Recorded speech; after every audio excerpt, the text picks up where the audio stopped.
Hey, it's Chris and Maureen. I just wanted to do a quick video to show you how to run a report when you have run a script or an agent procedure that uses tags.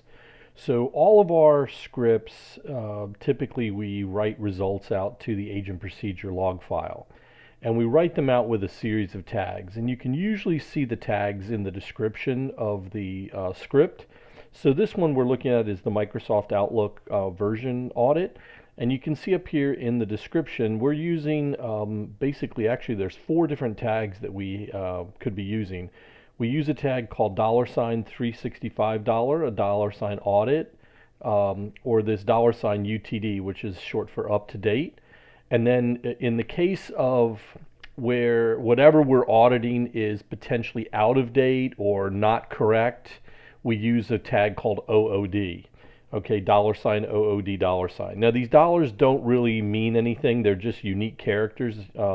If you're writing your own scripts, you can put whatever character you want. Probably not a pound. It's a pound sign's kind of a reserve, but this works well. Dollar signs work well. So we've run the script, and if you look at the agent procedure log, you can see that it ran successfully, and you can actually see the data that's there. So on this particular machine, it's an Outlook 2016. It's a 32-bit version. There's the build number, and you can see it's got a UTD, which means that that is a good build for this particular audit. This was the Office 365 Outlook audit. So that's all you need. Now, to do the report, go over to Info Center, go to your My Reports area, and then select New, and we're going to create a legacy report. Okay, I find the legacy report is just a quick, easy way to generate this information. You can do it with a regular report as well, but let's just do it with a legacy report. So click Legacy Report, and it brings up this box. Now remember, what we're trying to run a report on a log file, okay? Because it's the agent procedure log. So we're going to select a log report, and then of course, what type of report? An agent procedure log report. Right, all that data is in the agent procedure log. So we're going to click Next, and then on this page there's not much you need to do. So give it a name. So we'll call this Outlook Audit, and then we can, on the General tab, you can select the type of report that you want. I think this is probably going to be best in just a PDF. You can dump it out to other things, but for these like legacy reports, just generally a PDF is fine.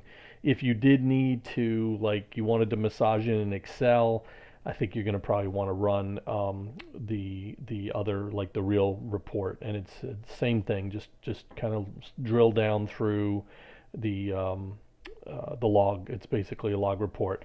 All right, on this page, on the report parameters page, there's 4 boxes. We only need to worry about 2 of them.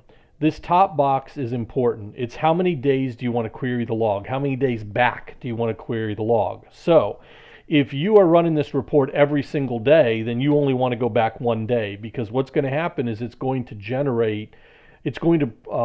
print out or select every single day. So you'll have multiple entries for each computer, which will be confusing.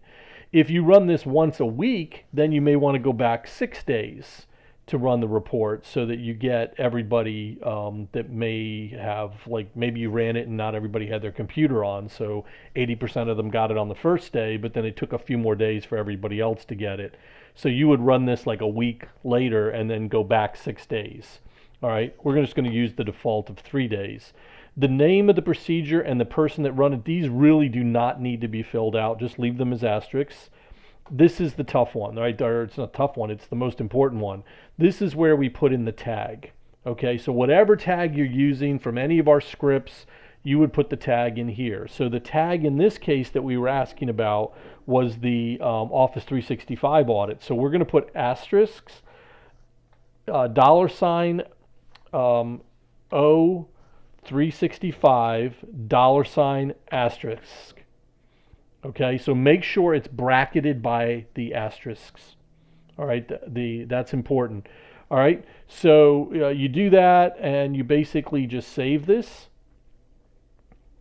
Now, if we were doing, we have other choices we could have put in there. We could have put the $OOD, right, for the out of date. We could have put just $audit to get all the audit data.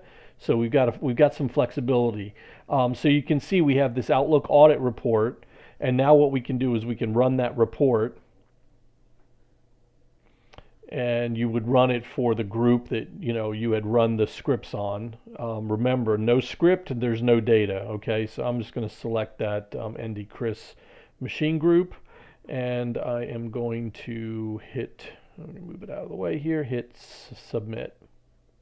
Can't see it at the bottom there, but it's there.